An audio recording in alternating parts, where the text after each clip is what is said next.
Welcome to the Gay Buddhist Forum, where teachers from all schools of Buddhism offer their perspectives on the Dharma and its application in modern times, especially for LGBTQI audiences. These talks are offered freely to the world and made possible by appreciative listeners. If you would like to support our efforts to share the Dharma with underserved audiences, please visit gaybuddhist.org. There you can donate, find a list of upcoming speakers, or enjoy many hundreds of these recorded talks dating back to 1996.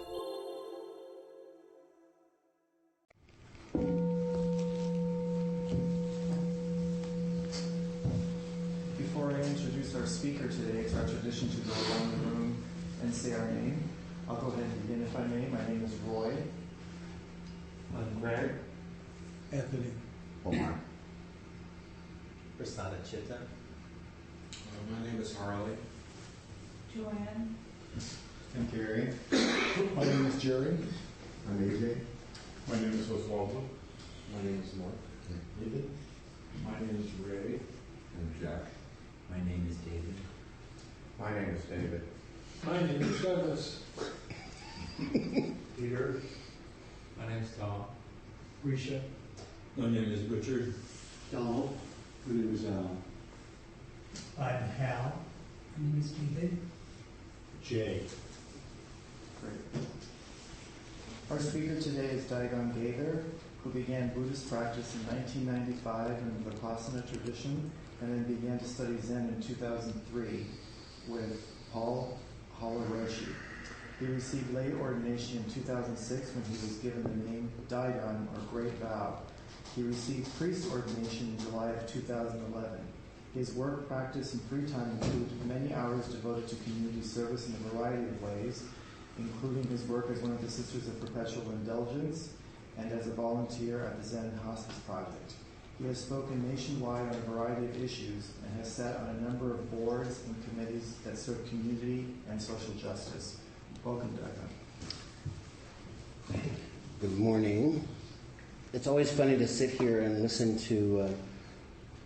I actually had somebody else write that because I'm not really great at talking about myself. And every time I hear it, I wonder, who is that guy? I also want to say happy National Coming Out Day. I woke up this morning and I was thinking about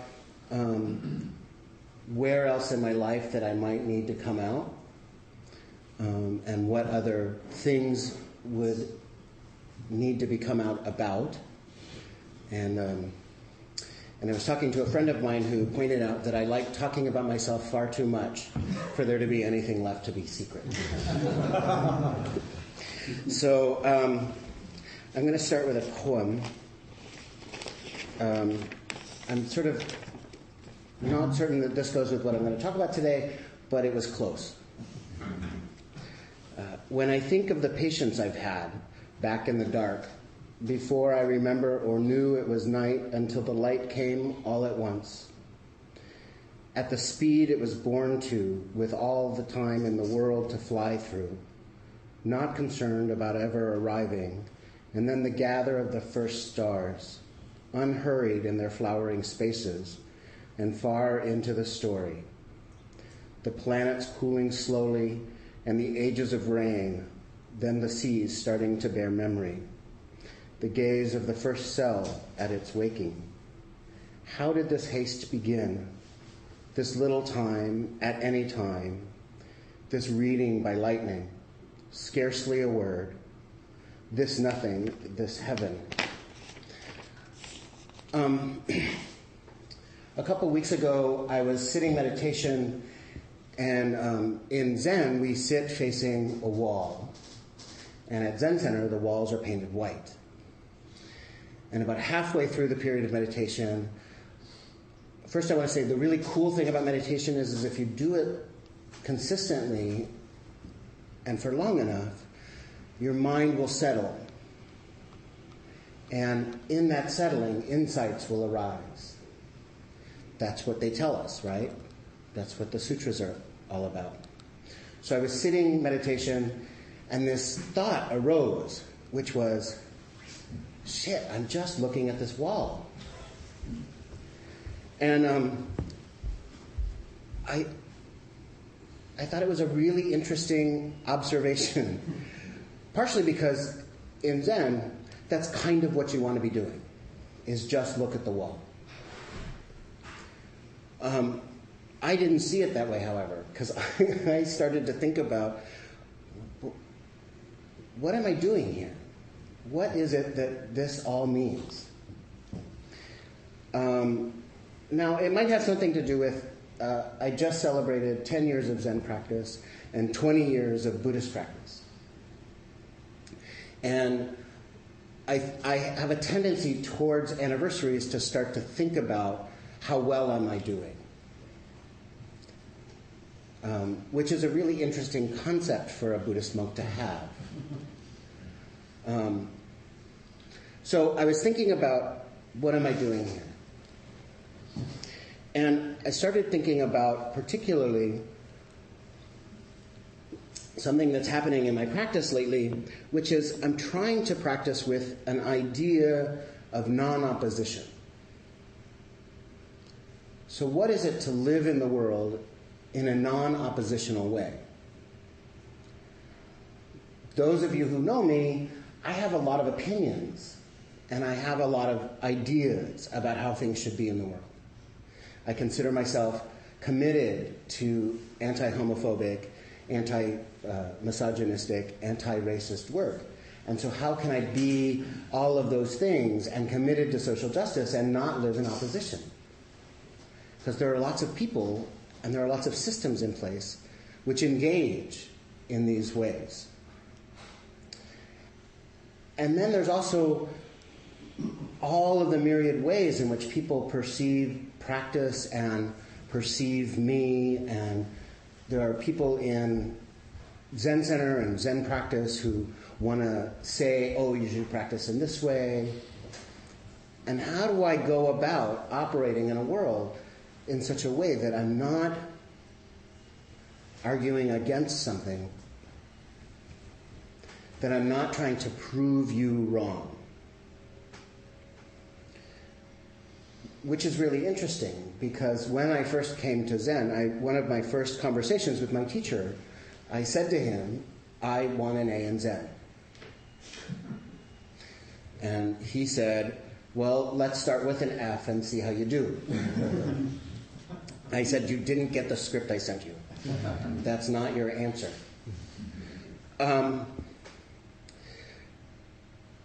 I like to be right. And I like to think that there's this place called right. I like to think that there's this place called nirvana, or liberation, or enlightenment, and that if I do enough stuff, or if I do it right, I'll end up there. So if I zip meditation enough, my mind will settle, insights will arise, and I'll have some great experience. If I manage my behavior in such a way that I can go through my life truly living out my understanding of Tao, then somehow I won't create any more suffering in the world.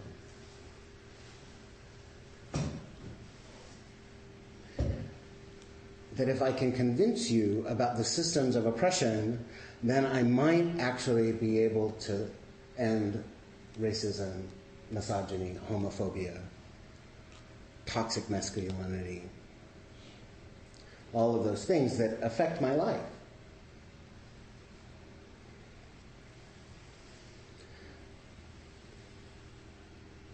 And what's happened in the last couple of weeks since I've had this insight about, oh shit, I'm just sitting here looking at this wall, is I started to think about all of the ways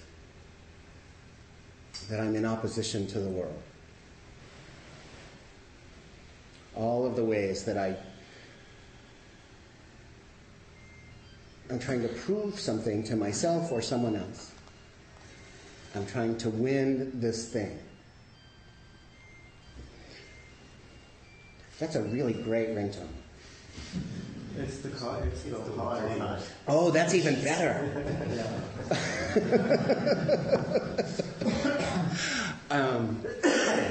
So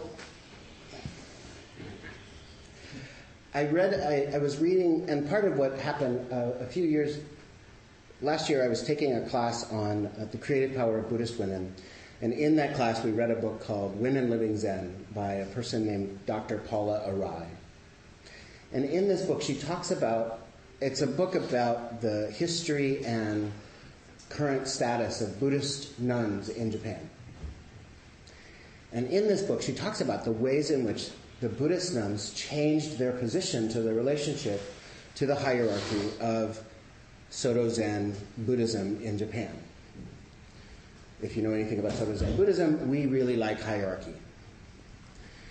And what was really struck me about these women was that they didn't go about trying to prove their position. What they did was they opened a school, so they weren't allowed to go to the university that the men were going to, and that the men were required to graduate from in order to receive certain ranks and be allowed to do certain things and all of that stuff. So what they did was they opened their own college, and they educated themselves,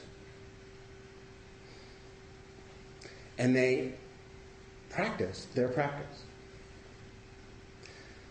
It's not to say that they didn't go in and say, you guys need to recognize what we're doing here. They would show up at meetings with all the mucky-mucks doing the things, and they would say, you need to recognize that we're well educated, and here's how we're doing it. But at the same time, they weren't really invested in getting approval from the men. They were really just interested in their practice. How is it that I live my practice out in the world? At some point, the men eventually figured out that the women were actually really smart and better educated than they were, and that they spent more time in the training monasteries than the men did. That they also were keeping to the tradition in a closer kind of way. And so they opened up all of the opportunities for women. So much so that now there's so they're getting rid of, in Japanese there's a identifier for nuns called ni. So it would be, you would be a onsui ni, which would mean a female monastic. So they're getting rid of that identifier. Some of the women are going, wait, no, don't do that, because that's how we get erased. But this is the level to which the men start to see these women as really, and the women did not live or practice in opposition to the men. They were just doing what they were doing. And this sort of inspired me. So what I've been trying to do, my first step was to try and notice all of the ways in which I use the word but in my daily conversations. Because when I do that, it means that I'm not agreeing with you. And if I'm not agreeing with you, I'm right. And if I'm right, then there's an I here that is right. See, that's the interesting thing about living in opposition. In order to do that, you have to create an I and a you and a them. And there's somebody who's wrong. And so I started to try and say and instead of but. It was a really interesting practice, and it still is. Like, I still am amazed at the places at which I say but. My favorite word is yes, but.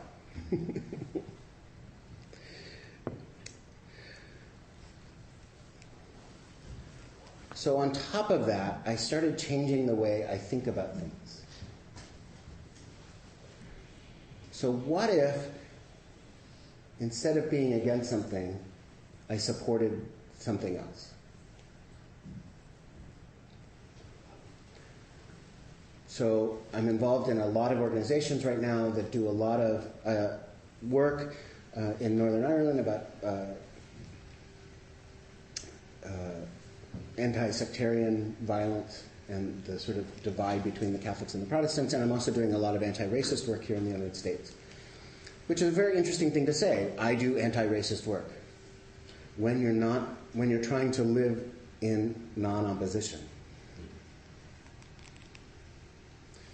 My anti-racist work, as of late, has been to support people of color, to amplify their voices and to let them speak and just amplify that. So when they write things that are really interesting to me, I help disseminate that information.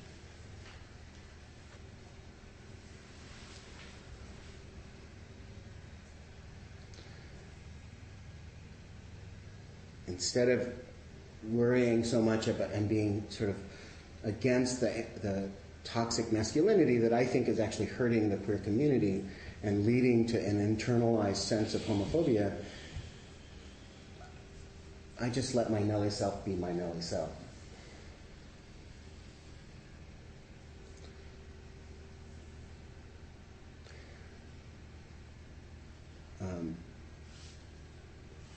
My teacher has taken to commenting on the various colors of my toenail polish.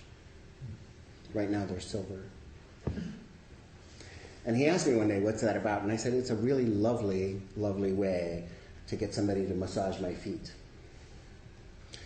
I go and get a pedicure and they rub your feet. And at first I was just having them buff it. And then the lady was like, oh, you should try some colors.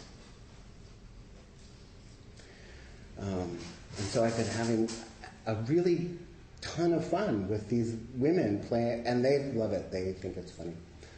And it's interesting to me, the people who notice and the people who don't. And the people who say something and the people who don't. So what are the ways that I'm living in opposition to the world? Instead of just really doing what I do.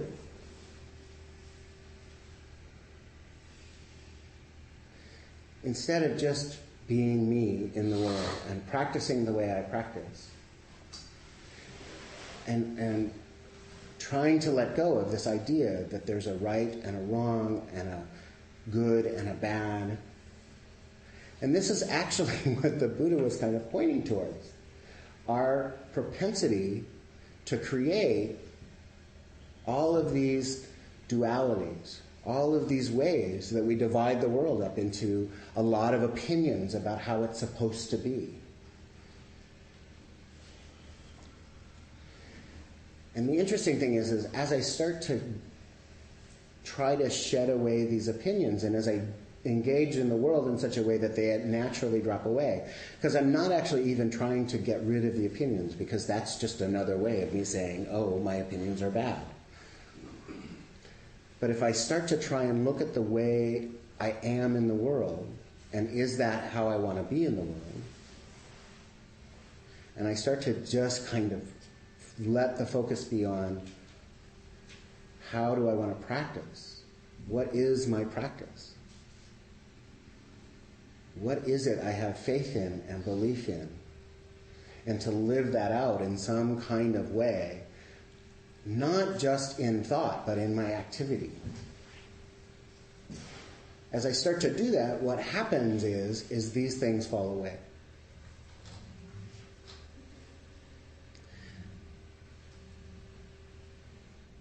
These ideas that I'm anti-something. The other really interesting thing is that my relationships with people have changed. Now, I'm of the opinion that most of our practice happens in relationship to other people. I think that it's really hard. It's really easy for me to be not anti-something when I'm by myself in my room, although I have been known to argue with myself quite a bit. But really, I actually think I'm right most of the time, so I'm good. And I don't actually start to struggle until I get out in the world and I have to interact with the rest of y'all.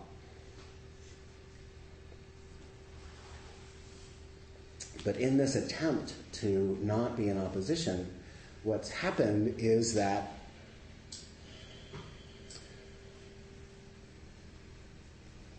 my desire to live compassionately in the world is starting to actually appear in front of me. Not because I'm making some special effort, but because that's the natural result of not being in opposition to things. It's the natural result of my not creating a you that's separate from me. It's the natural result of focusing on just my practice and how is it that I want to be in this situation.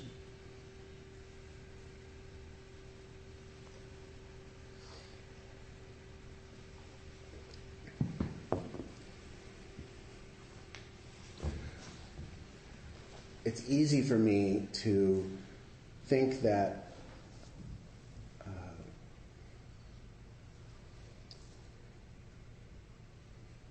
that this is the right way to practice. That this is somehow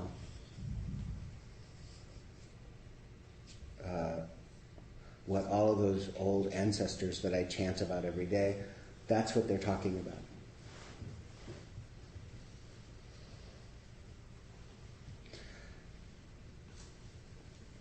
But I don't know. The really great thing about this anti-opposition thing is that I'm starting to be a lot more comfortable going, that's what I think. I'm a lot calmer. I tend to call people assholes less often, either out loud or quietly.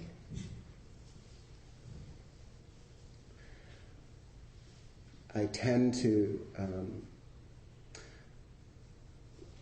not be so convinced, which allows for way more possibilities for other people to be right, including the Christians who surround me and the other people in my life who are doing things that I find objectionable, including all of the ways that the system and the systems that we have installed around us lead to oppression. I have my ideas about ways that we might be able to address those, but they're just my ideas. And for me, that's a lot easier for it to just be another idea than for it to be right. So, what do you think? Because I think I'm out of time. Oh, no, you have plenty of time. Do you want anything? Yeah, I like to leave time for questions. Sure. So, and I'm certainly out of words. So, thank you all very much. Tom? Thank you, Daigan, for such stirring up great insights, I think, in all of us. I find the place where I most fall into this trap of being in opposition is on social media. Mm-hmm. Because, like on Facebook, it's so easy to see something and then express disagreement, outrage, share it, like injustice and all that stuff.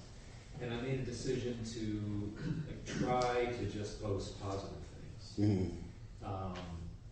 So I look at things like the Good News Network, where they always have these like positive stuff. But I still find myself, it's so easy to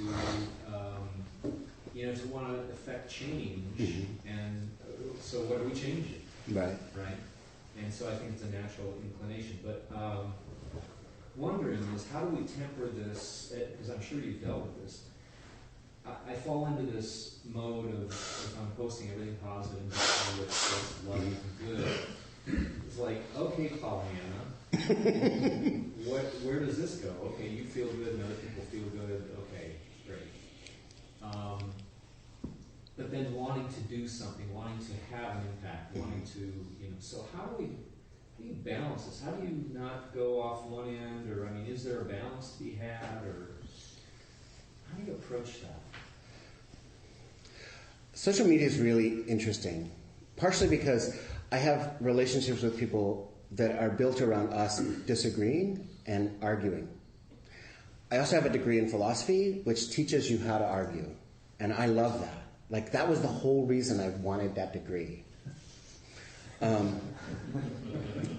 You laugh, it's true. So what I'm trying to do is see how it is that I communicate, though. So effective change is not making somebody else wrong. It's not saying yes, but.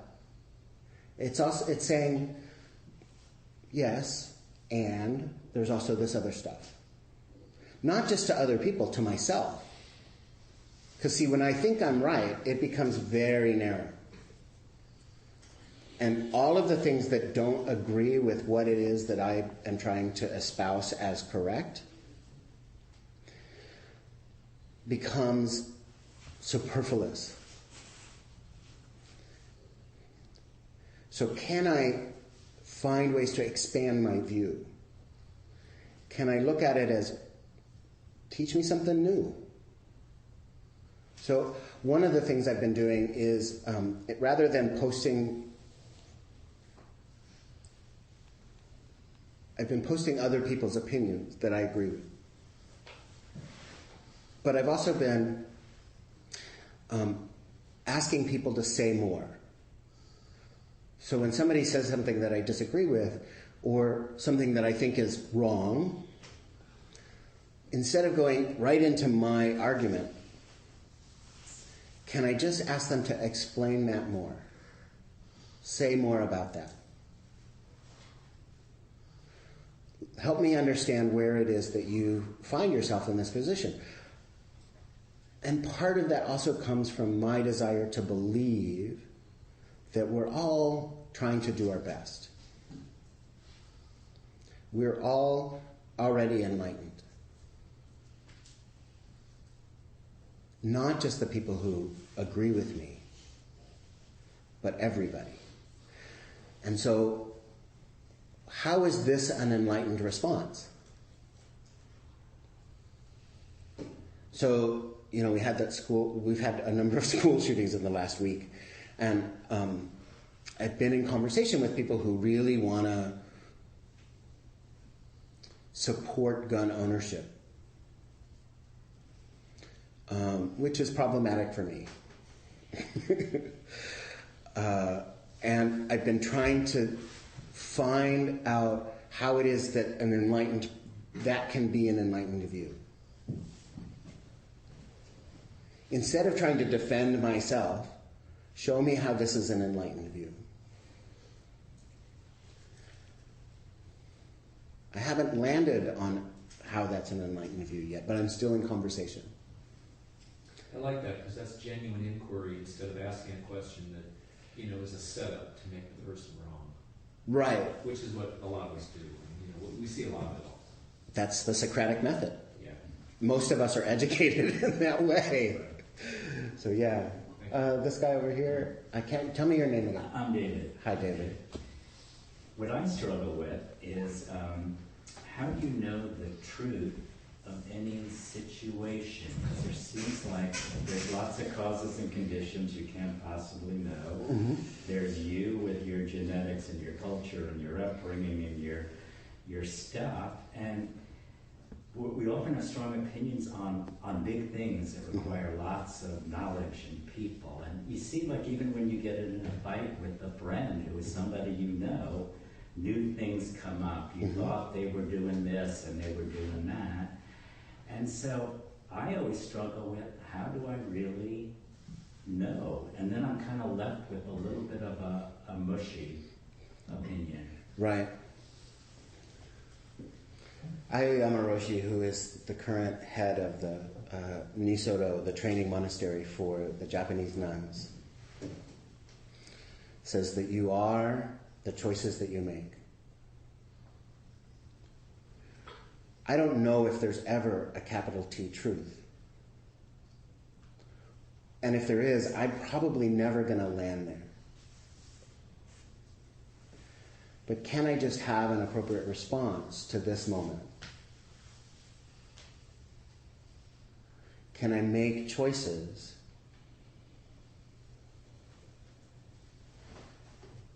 that help bring everybody closer to some kind of peace? Right? Now, it is easy to sort of turn them into some kind of vacuous, I don't really have an opinion about anything. But I don't think that that's what is being called for. What I think it's really about is, this is my opinion right now, given the things that I know. But then being open to that changing. To not being locked into some sort of concrete idea that there's a capital T truth, and that if everybody just got on board with this capital T, then we would all be good.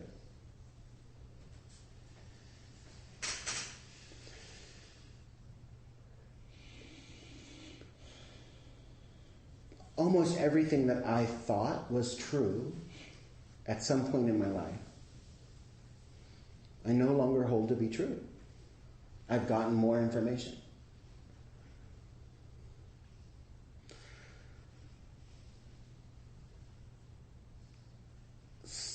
Does that make sense? Yes, I'm wondering whether that dampers the strength of having an opinion from your experience of knowing from your history, as I know from my history, that things I was gonna were right or truthful. Mm-hmm. I now think differently. I don't actually know. I think that's an interesting experiment. I know that I still have things that I believe to be true. You know, I really believe that there's systems in place in the United States that oppress black, brown, and yellow people.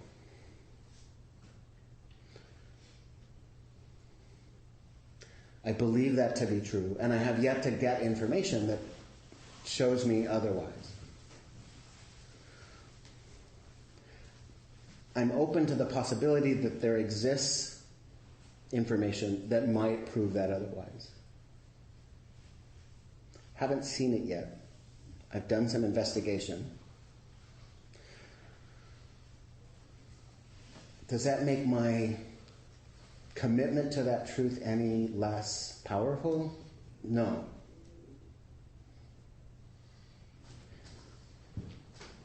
But it's not locked in concrete.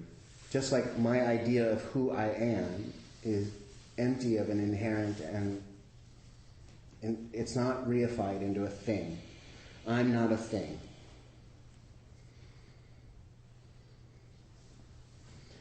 Does that get closer? Yeah. But I also think experiment and see how that works for you. And tell me about it. Yeah, and then over here. Tell me your name again. David. David. It seems like I've been going through a lot of changes lately. And your story rings true to me of what I seem to be going through. You know, and here I am, my mid-60s, and I thought I came out like 40 years ago. And I'm still feeling like I'm completing that project, you know. And I was accused this week of entering into early Alzheimer's disease by these friends of mine. Because they said, you don't know right from wrong anymore. And I was like, wow. That's a pretty big observation from people that I've known for 45 years. But, you know, I woke up this morning reading the New York Times. I realized I had a lot in common with the Tea Party. Now, I don't really know exactly, talking about that, their feeling of disenchantment with the power structure, their feeling of alienation, being manipulated, not being listened to, taken for granted. A lot of that rings true for me.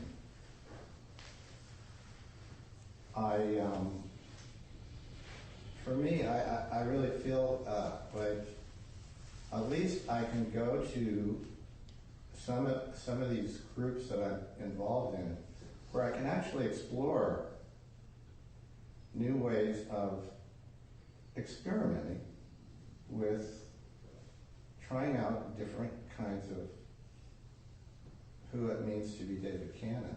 You know, this is sort of a big deal because for my family who I've lost touch with, for my friends who think I'm going into Alzheimer's disease, for people who in the establishment who I feel like I've lost credibility with because I don't act the way I used to act. It's a pretty big deal for me to actually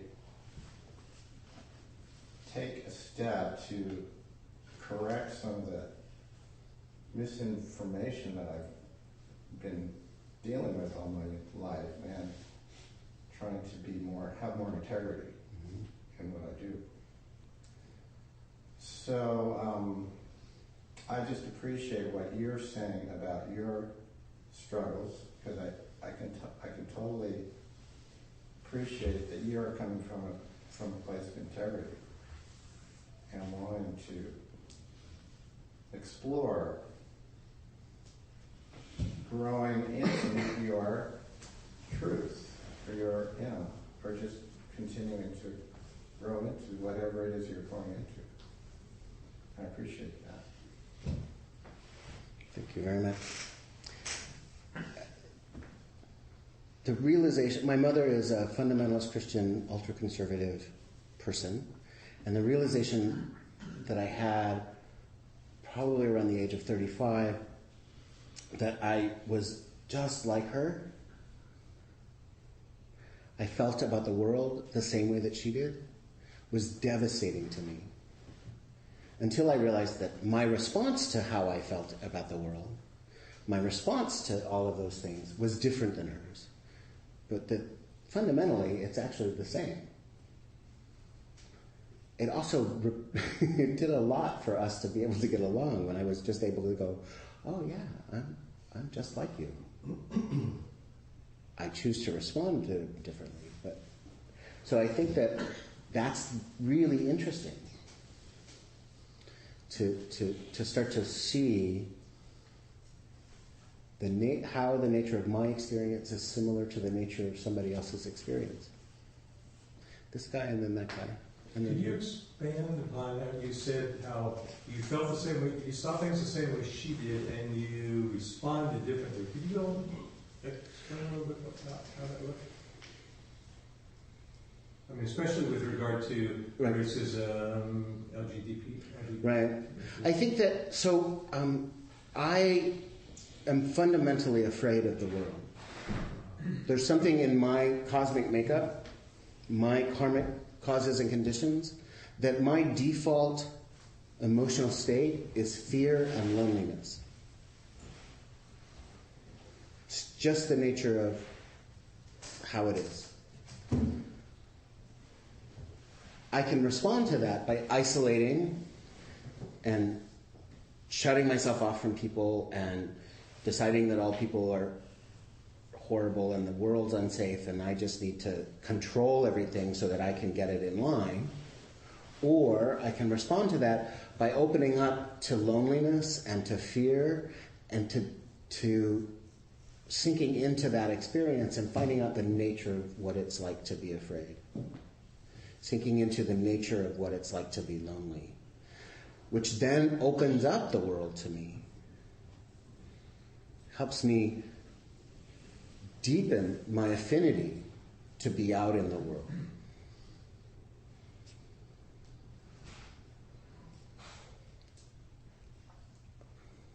The systems of oppression incredibly oppressive. And I see that, and I see the suffering, and I can use that as an excuse to say, the whole fucking thing needs to, pardon my language, the whole thing needs to just be tossed away. Or I can sink into, what is it to be heartbroken about the way that we treat each other? What is it to be heartbroken about the fact that people are still piped into these channels that we can't seem as a society to escape from? Does that... So it sounds like you're saying, for example, if someone is xenophobic, one response is to shut out other people and other experiences that would bring them into that sphere of showing that they're xenophobic, and the opposite would be, this is how I'm feeling, so maybe I should try to experience what it is to interact with different types of people. Right, exactly. But your action in that regard is based on having the same fear that the other person has. Yeah. Thank you very much for your talk. I especially like the story about the nuns. I lived in Japan for 3 years teaching English there, and I saw how women are even today in a society that is so technically advanced. They are the highest educated society in the world. They have the highest literacy rate in the world. Yet women are not, when I lived there, women in corporations would never be promoted because it's just taken for granted that they will eventually get married, have kids, and quit. So you never see women in any executive positions, right, in Japan. And I think it comes from the society where, I thought it was really funny, where one of the marriage proposals a man would give to a Japanese woman is, will you walk 5 paces behind me for the rest of our lives? Because women would walk behind the men for so long. They would never walk next to the man. And my Japanese boyfriend, his father proposed to his mother by saying, and which is another common proposal, was, will you wash my underwear for the rest of my life? So I think the idea of the nuns not competing, but just going off and having their own college and teaching and just proving themselves by their actions, but not competing with the men, is the best added way for them to have taken that approach. So I respect that. But what I wanted to ask you about was, you talked about how, I don't watch the news. I can't watch the news anymore. It's too upsetting. I don't even have a television. But I get a lot of things from on my Facebook. So and people are saying a lot of this stuff. And so I see a lot of stuff, especially now there's an election, coming up, presidential election, and you see a lot of stuff. And I'm just flabbergasted by some of the stuff that I read. I'm just like, how can anyone be following people who say this shit? I mean, how could anyone? And then we have this woman, I'm not going to say her name, but we all know who she is. The one who wouldn't give out the marriage licenses because of her religious beliefs. Yet the bitch, has been married and divorced 4 times. Now, how selective is it that she would not? She would say about how she is honoring the marriage when she's been divorced 4 times. In the Bible, it says the bitch would be stoned. All right. So how very selective they are, to be picking out what they want on it. So my problem is the hypocrisy, and I really, really have a problem with it. Because I grew up in a very fundamentalist Christian family, and other people have heard my story.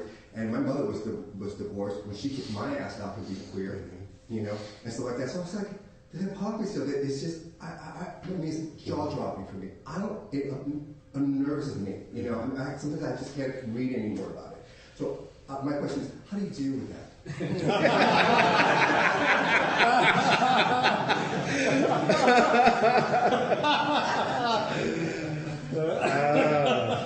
Yes, wisely. You have 2 minutes.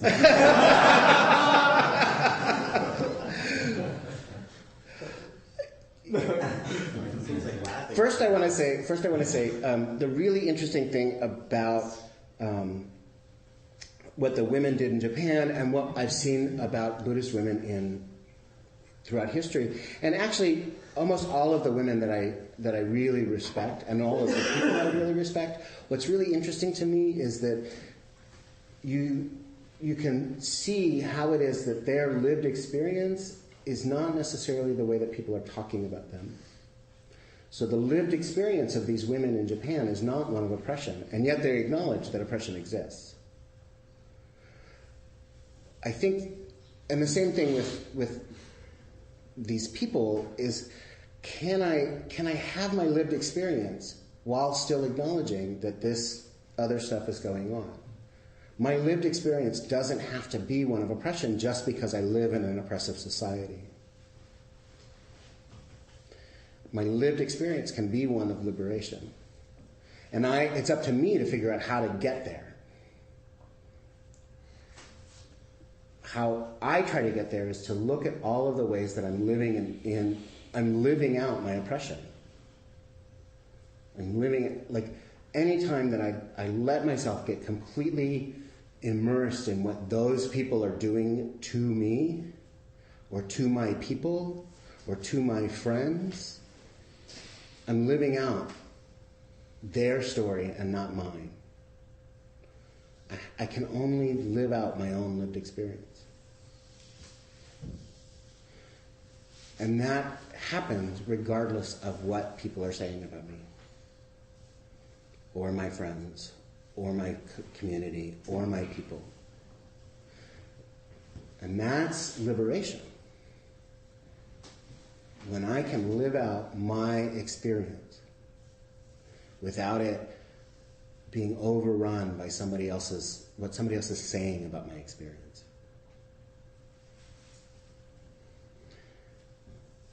Doesn't mean I don't get angry, but I'm not dragged around by the anger.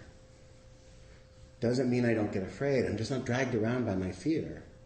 I'm not dragged around by Kim Davis. I just don't care. I don't care enough to let her ruin my life. You know? I don't care enough to fight with my mother. I just walk away. My lived experience is my lived experience. Who decides what your lived experience is? I saw a question like that. And then we have to go, I think, right? Yeah, this will be the final question. At a memorial service yesterday, I heard a little story that seems to be an example of this non-opposition.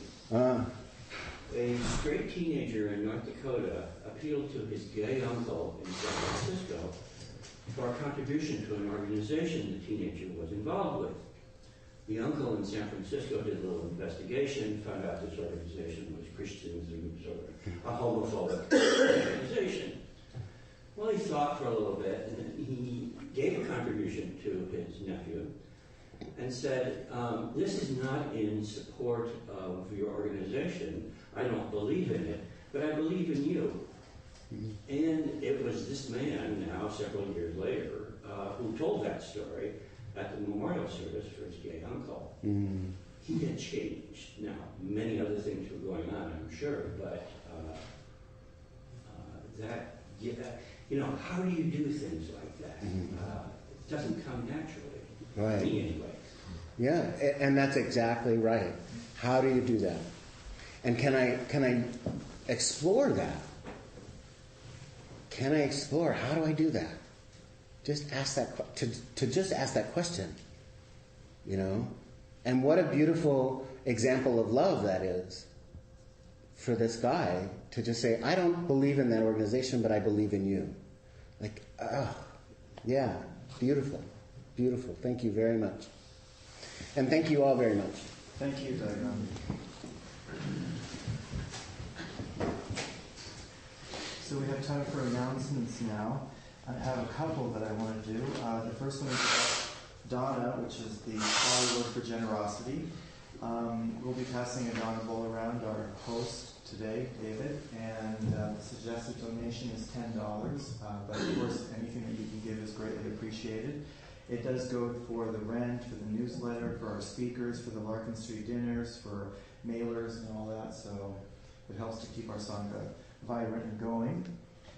Next week, we do have, October 18th, there is a woman by the name of Laura Burgess coming to speak. Oh, I love her. Oh, okay, cool. Sorry.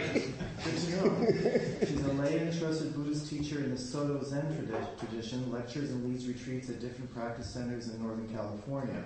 A teacher of children for 30 years, she trains other teachers to bring mindfulness practice into the elementary classroom.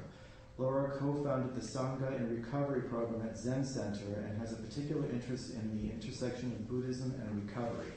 She's the abiding teacher at the Lennox House Meditation Group in Oakland. So she'll be here next weekend. And next weekend as well, I found this flyer when I came here this morning, is Sunday Streets in the Mission. Will you be posting it online? No, I'll let people know? Okay, it looks like it's from 11 to 4 o'clock, but by 8 o'clock in the morning, they're going to be ticketing and doing their thing. Valencia Street will be closed from like 24th to 16th. Yeah. That's next weekend? That's next Sunday. And it's just Valencia Street? Mm-hmm. Okay. But it's Just just Valencia Street. If you get here early enough, though, I find and you park like south of Mission, let's say down, Shotwell Tree through there, you can usually pull it off. But it can get really sticky. So if you can walk or take BART or the bus, it'd be a lot easier for you. But it sounds like we've got a good speaker next week, so you might want to try to make it. May we hear from our host today, please? There's fruit and snacks, so please help yourself. There's also tea, just leave your cups and soak the water off from your mouth.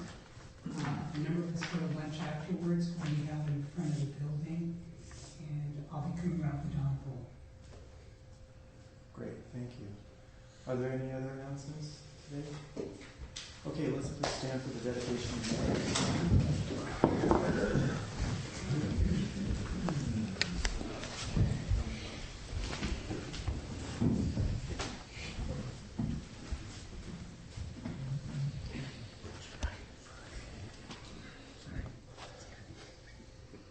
By the power and truth of this practice, may all beings have happiness and the causes of happiness.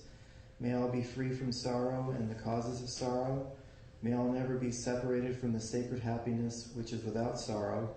And may all live in equanimity, without too much attachment or too much aversion, believing in the equality of all that lives.